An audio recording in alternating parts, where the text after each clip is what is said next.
Vamos agora falar da Anibasp 200.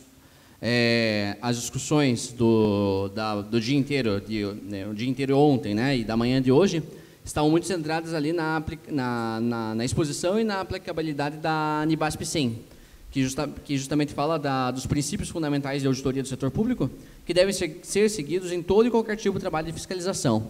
Agora a gente vai começar a adentrar nas normas que falam de auditorias específicas, começando justamente pela norma 200, que vai falar dos princípios fundamentais aplicáveis à auditoria financeira. Vocês vão perceber aqui ao longo da exposição que muitos dos princípios que foram falados nas palestras sobre a Anibasp 100, especialmente na palestra da Denise de ontem de manhã, eles vão ser repetidos aqui na Anibasp 200. E vão ser repetidos e apenas justamente adaptados à lógica de um tipo de auditoria especial, que é a auditoria financeira. Bem, antes de adentrarmos aqui na exposição do conteúdo esquemático aqui da Anibasp 200, vamos ver como ela se insere dentro ali do esquema das normas internacionais de auditoria e dentro das normas brasileiras de auditoria do setor público. Ainda tomando como referência aqui a organização das ISAIs, das nossas normas internacionais de auditoria, relembrando que lá, né, elas estão organizadas ali em 4 níveis, né, que vão desde do nível mais teórico, no nível mais principiológico, né, de pré-requisitos para o funcionamento das entidades fiscalizadoras superiores, passando pelos princípios fundamentais de auditoria, até chegar em diretrizes operacionais para cada um daqueles tipos de auditoria. No primeiro nível, nós temos ali a Declaração de Lima, que vai estabelecer uma série ali de pré-requisitos que deveriam ser obedecidos no funcionamento de uma entidade fiscalizadora superior, como é o caso do Tribunal de Contas. Pré-requisitos esses que estão organizados aqui em uma série aqui de 4 normas, expostas aqui no nível 2 da ISAI, né, que vai falar justamente desses pré-requisitos para o funcionamento das entidades fiscalizadoras superiores, né, principalmente aqui a questão da independência da entidade fiscalizadora superior em relação às entidades fiscalizadas, a questão da transparência das suas ações e prestação de contas delas para a sociedade, para as partes interessadas, a questão da necessidade de haver um código de ética para a atuação dos servidores dessas entidades e também a necessidade de haver um controle de qualidade institucional dos trabalhos dessas entidades. Inclusive, muitos desses pré-requisitos para o funcionamento das entidades fiscalizadoras superiores, especialmente o controle de qualidade, vocês vão se lembrar bastante que ele foi bastante comentado, principalmente na parte da tarde, né, na nossa mesa de discussão. E que, enfim, né, está ali na verdade, como um pré-requisito para o funcionamento de uma entidade como o Tribunal de Contas. Não só o controle de qualidade a nível de equipe, mas um controle de qualidade a nível institucional. Todos esses pré-requisitos desaguam, né, ou estão contidos na ISAI 100, que vai falar dos princípios fundamentais de auditoria do setor público, que, né, reforçando, né, estabelece uma série de princípios que devem ser seguidos em todos os tipos de fiscalização, e que são adaptados aqui nas ISAIs 200, 300 e 400 para a execução das auditorias financeira, operacional e de conformidade. Nesse nível 3 ainda está, essa conceituação ainda está num nível muito principiológico, num nível bastante teórico ainda. Ele se converte em diretrizes operacionais, num nível mais prático de atuação, nas normas do nível 4 da ISAI. Né? Nós temos 3 normas aqui que vão traçar essas diretrizes operacionais para a auditoria de conformidade, 2 normas que vão traçar essas diretrizes operacionais para a auditoria operacional e 38 normas que vão traçar essas diretrizes operacionais para a execução de auditorias financeiras. Novamente, reforçando, né, dos 3 principais tipos de auditoria que nós temos no setor público, a auditoria financeira é o tipo de auditoria que está mais normatizado, mais regrado. Bebendo aqui dessas 3 normas, desses 3 grupos de normas, né, nós também temos aqui diretrizes para auditorias especiais, né, outras 27 normas que vão traçar ali diretrizes específicas para alguns temas especiais, né, os quais foram apresentados na minha apresentação ontem de manhã.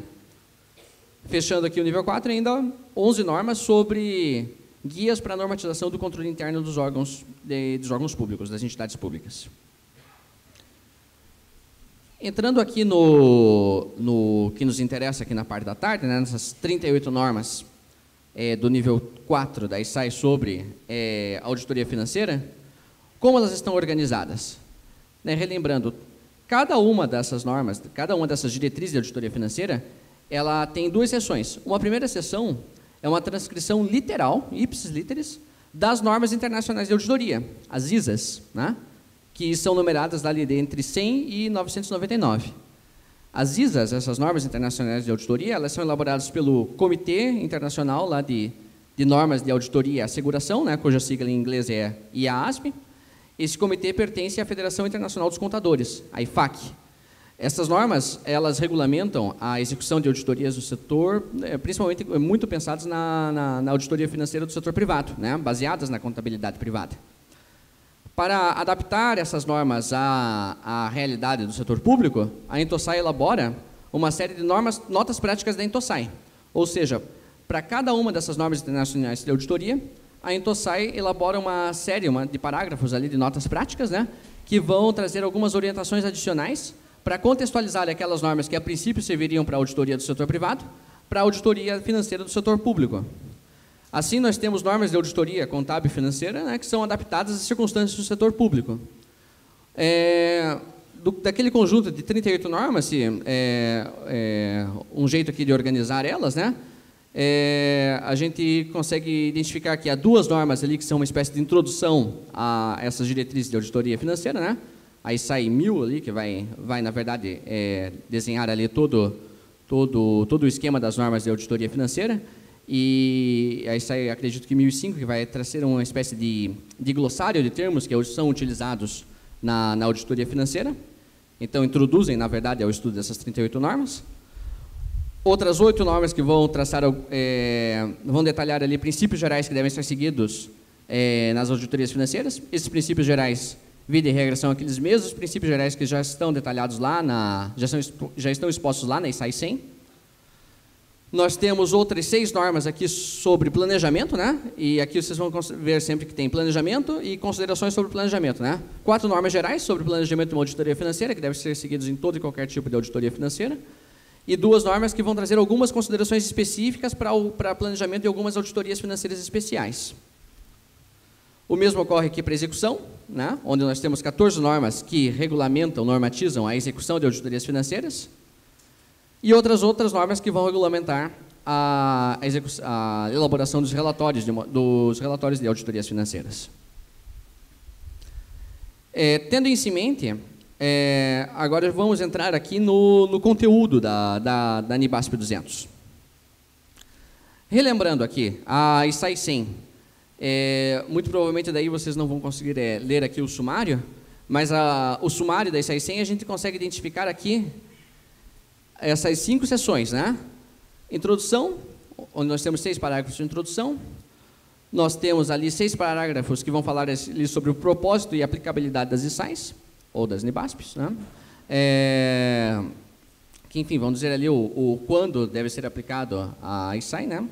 E daí, né, quando a gente vê ISAI 100, né, em todo e qualquer trabalho de fiscalização do setor público. 11 parágrafos que vão dar ali o marco referencial da auditoria no setor público, onde estão traçados ali principalmente os objetivos da auditoria do setor público e os tipos de auditoria que existem para conseguir alcançar esses objetivos. 10 parágrafos que vão falar ali dos elementos da auditoria, né? Objeto, critério, 3 partes da auditoria, nível de asseguração, tipo de trabalho. E outros 18 parágrafos que vão falar ali de princípios de auditoria, né? Alguns requisitos organizacionais, alguns princípios gerais que devem ser seguidos nas 3 fases da auditoria, né? Planejamento, execução e relatório. E, por fim, os princípios do processo de auditoria, que vão detalhar princípios específicos para o planejamento, princípios específicos para a execução e princípios específicos para a elaboração do relatório. Essa é a NIBASP 100. A NIBASP 200 está organizada exatamente com as mesmas seções. Ou seja, daí aqui você já consegue perceber o quanto, na verdade, a ISAI 100, a NIBASP 100, é a norma central, né, que deve servir de base para todo e qualquer tipo de trabalho de fiscalização. E as ISAIs 200, 300 e 400, na verdade, tem que ser, os seus princípios são suplementares, né? A gente tem que seguir os princípios da ISAI 100 e, suplementarmente, os princípios que estão contidos nas demais normas do nível 2. No que diz respeito aqui à auditoria financeira, a gente percebe que ela é bem mais extensa do que a ISAI 100, né? Temos ali 6 parágrafos de introdução, 9 sobre o propósito e a aplicabilidade dessa norma, 16 parágrafos ali sobre o marco referencial, né, o objetivo da auditoria financeira, 8 parágrafos que vão detalhar ali os elementos da auditoria, e outros 149 parágrafos que vão detalhar a condução da auditoria financeira, os conceitos básicos que devem ser observados ao longo de um trabalho de auditoria financeira, e principalmente ali 115 parágrafos que vão descrever ali, vão dar um verdadeiro passo a passo para a execução de uma auditoria financeira, passando desde o planejamento, passando pela execução, chegando até o relatório.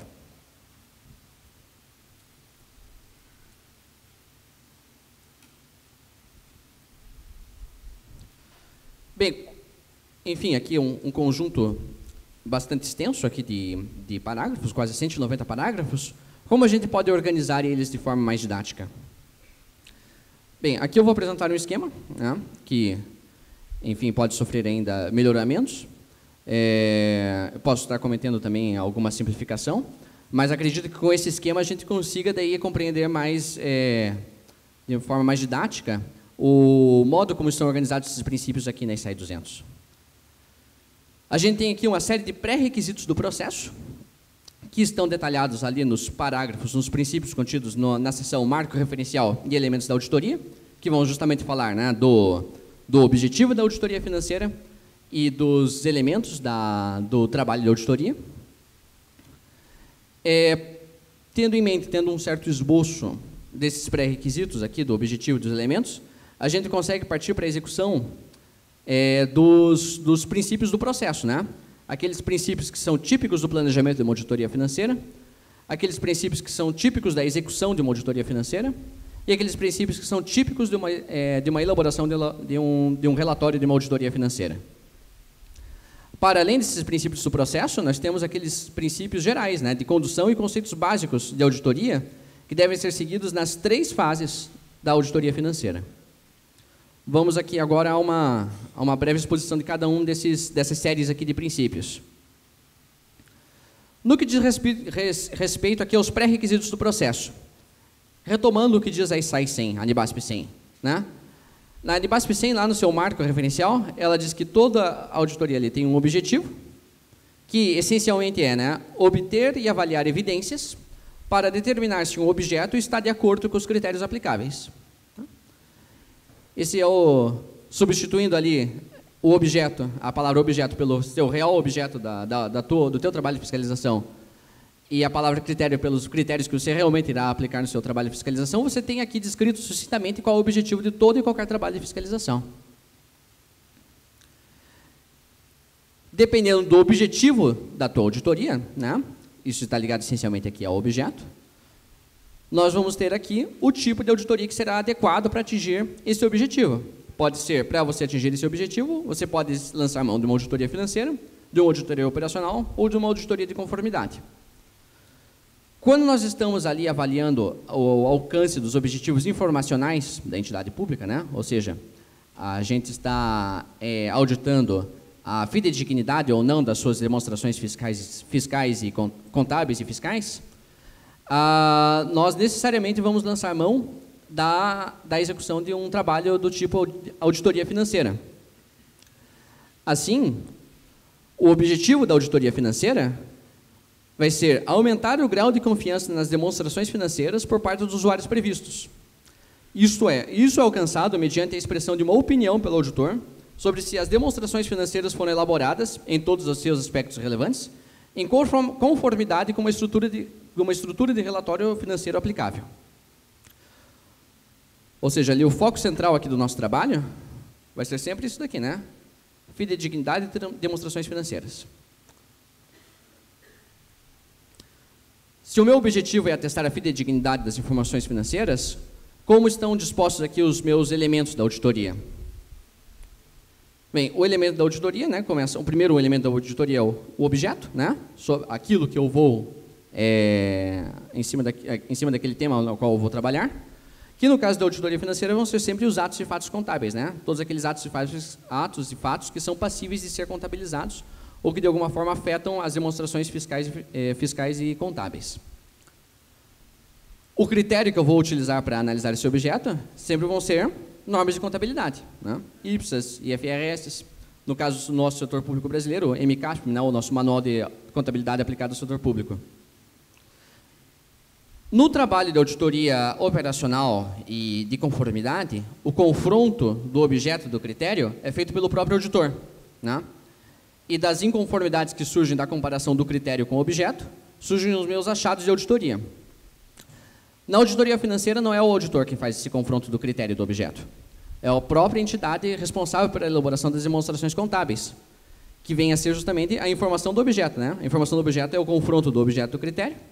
No caso, né, da confronto aqui dos atos e fatos contábeis com as normas ali que regulamentam a contabilização desses atos e fatos, nós temos as demonstrações contábeis e financeiras, que serão, essas sim, serão auditadas pelo auditor na auditoria financeira.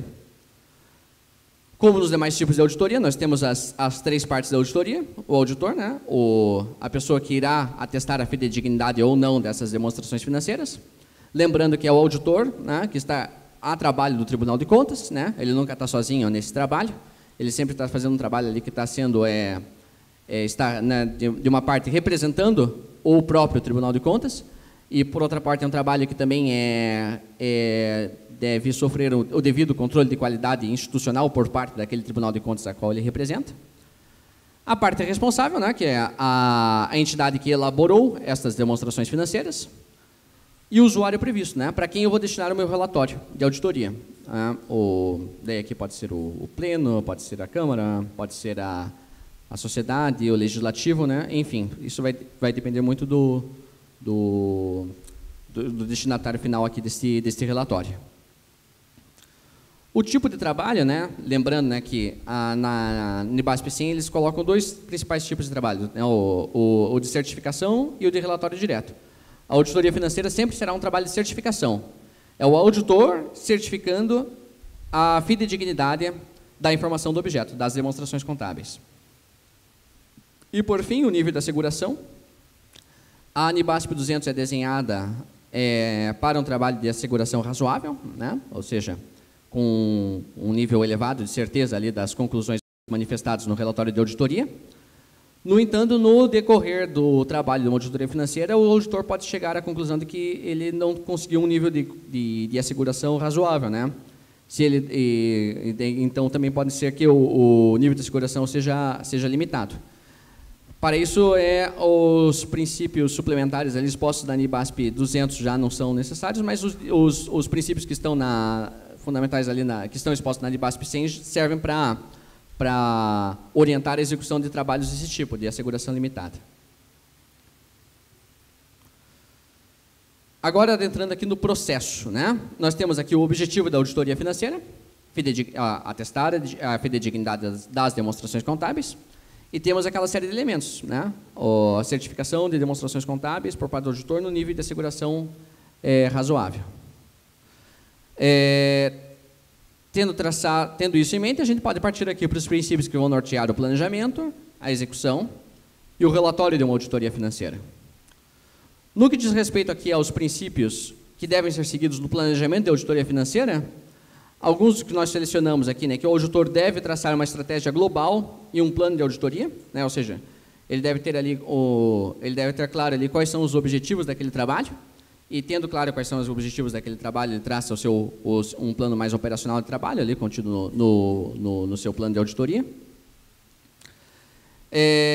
Para ele executar esse planejamento, ele também deve entender a entidade e seu ambiente de controle, que está muito relacionado aqui também uma outra avaliação que ele deve fazer, que é a avaliação de haver riscos de distorções relevantes, para ele justamente poder planejar melhor a sua auditoria financeira, poder selecionar melhor quais seriam as contas que seriam passíveis de uma auditoria mais, digamos assim, mais pormenorizada, e outras que você poderia confiar nas próprias demonstrações elaboradas pela parte responsável.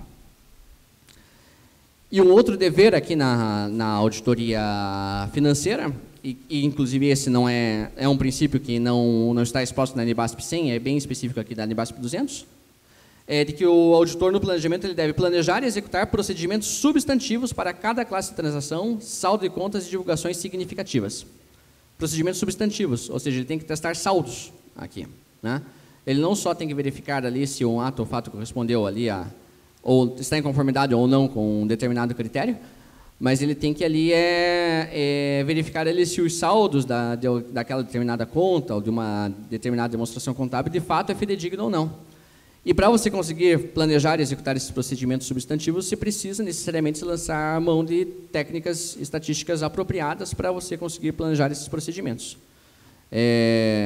Que daí uma amostragem não aleatória, você acaba diminuindo ali o teu nível de asseguração, o teu nível de certeza dos achados que surgirão desse tipo de trabalho. E a técnica estatística mais comumente utilizada para construir esses testes substantivos é a amostragem por unidade monetária, que inclusive seria até um dos mini cursos desse evento, mas não tivemos tempo aqui de elaborar esse curso, mas como o Fórum de Auditoria também não é uma coisa estanque em si mesma, né, muito provavelmente vamos ainda lançar mão de algum curso específico para adentrarmos mais nesta técnica. Bem, muitos daqueles princípios que estão ali num nível mais teórico, na ISAE 200, eles se convertem em normas, em diretrizes específicas nas normas do nível 3 da NIBASP, né, ou do 4 da ISAE, né, que vão falar especificamente sobre o planejamento de uma auditoria financeira. Dentre essas normas selecionadas, né, aqui, né, a ISAE 1300 vai falar do planejamento de uma auditoria de demonstrações financeiras, né, uma introdução mais geral ao tema. A ISAE 1315 vai falar da identificação e avaliação dos riscos de inconformidade materiais através da análise da entidade e seu contexto. A ISAE 1320 vai falar da materialidade no planejamento e execução de uma auditoria. E a ISAE 1330 vai falar da resposta do auditor frente aos riscos identificados, né? Ou seja, todos aqueles princípios que aqui na NIBASP 200 eles estavam ainda no nível de abstração mais teórico, né? Nas normas aqui do nível 3, elas vão estar no nível de abstração mais prático.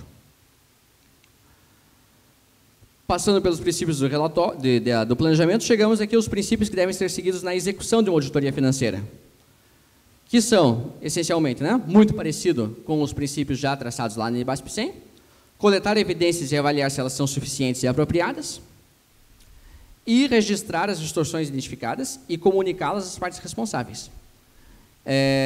Isso está, de certo modo, assim, implícito ali na NIBASP 100, um princípio que está implícito na NIBASP 100, a questão da comunicação com o jurisdicionado em todas as fases do processo, mas aqui ele está bastante explícito, né?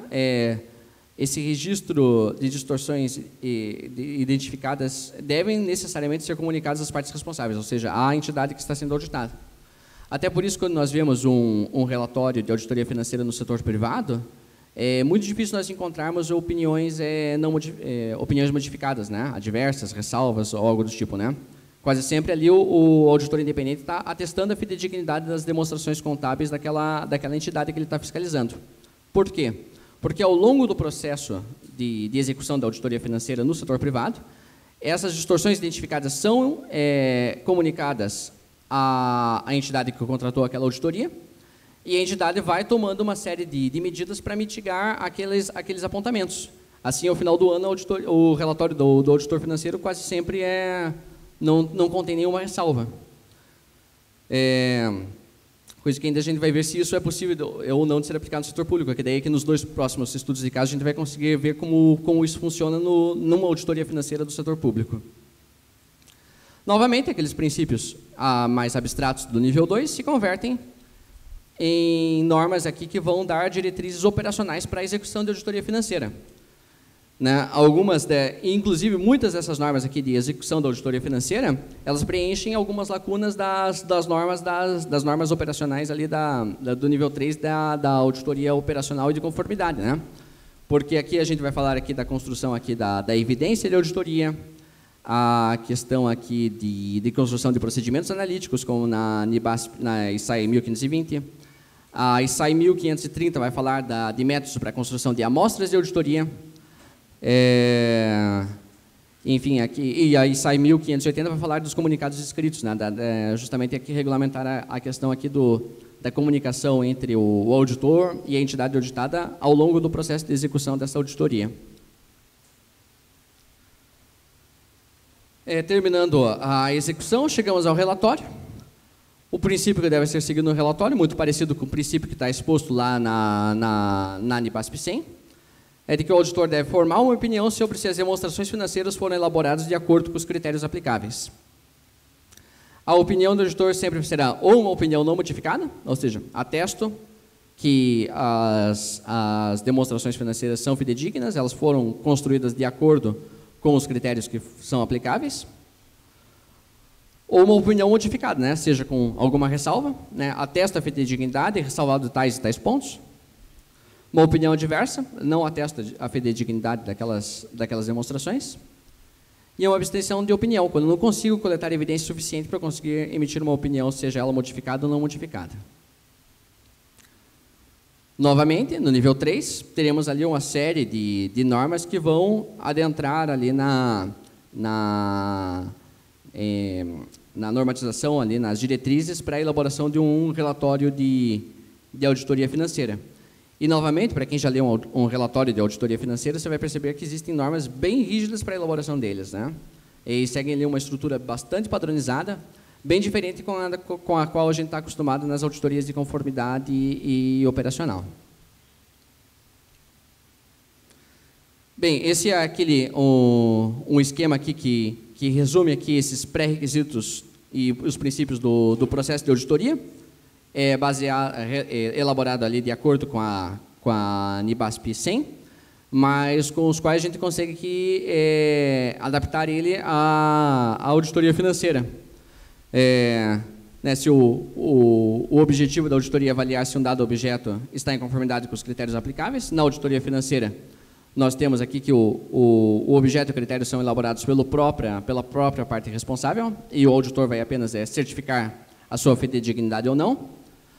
O objeto, critérios, 3 partes, aquilo que eu mencionei no objetivo da auditoria. O tipo de trabalho vai ser sempre um tipo de trabalho de certificação. E o nível de asseguração limitado ao razoável, dependendo da quantidade de evidências que eu conseguir coletar no meu trabalho. O planejamento, né, da NIBASP 100 vai dizer, né, que nós devemos entender a entidade e seus controles, avaliar os riscos, definir o escopo e montar um plano de auditoria. É exatamente o mesmo passo a passo que está descrito ali na NIBASP 200, para a auditoria financeira.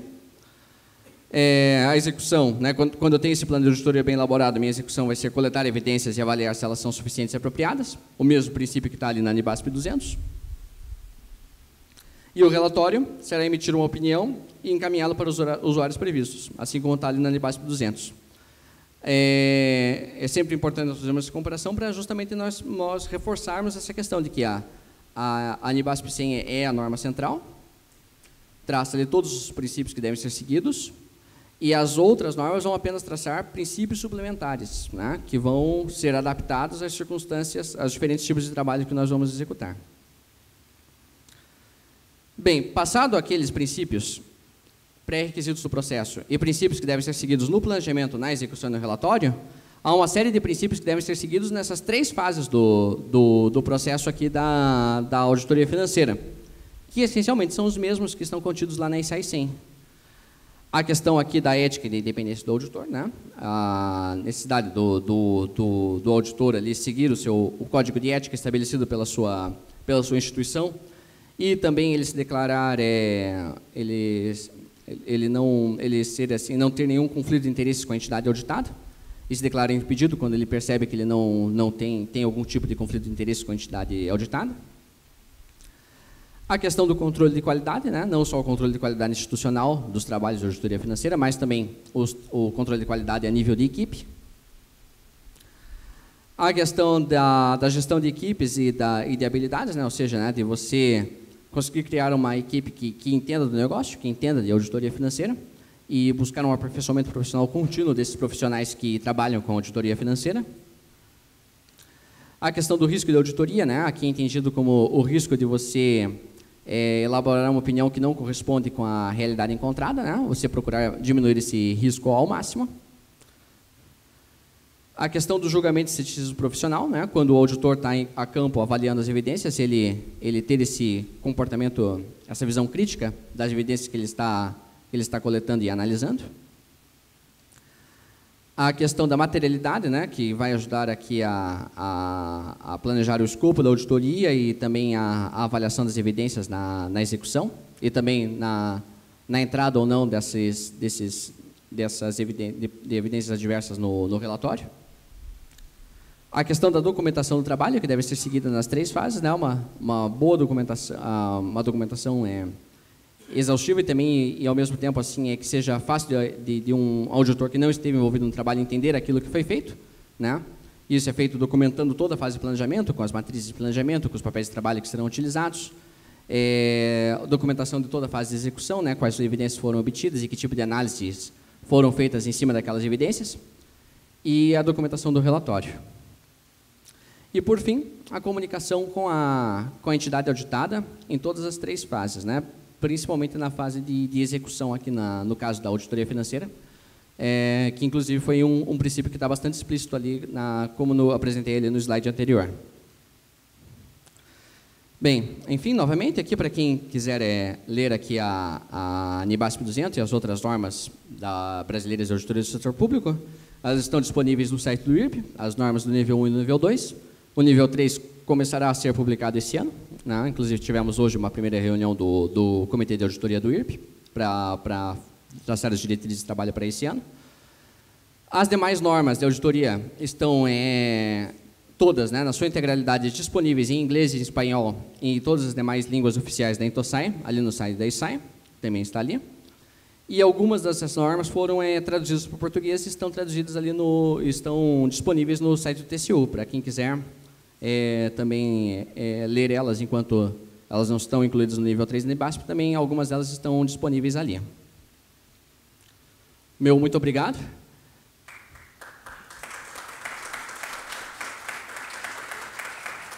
E agora, né, lembrando, né, aqui foi a apresentação teórica, né, de como está esquematizada a NIBASP 100, a NIBASP 200, digo. Agora nós vamos trazer aqui 2 estudos de caso que vão justamente relatar o que foi feito nesses trabalhos de auditoria financeira e vamos procurar identificar até que ponto eles estão aderentes ou não às normas e o que pode ser feito para que a gente possa convergir os nossos trabalhos aos princípios estabelecidos na NIBASP 200.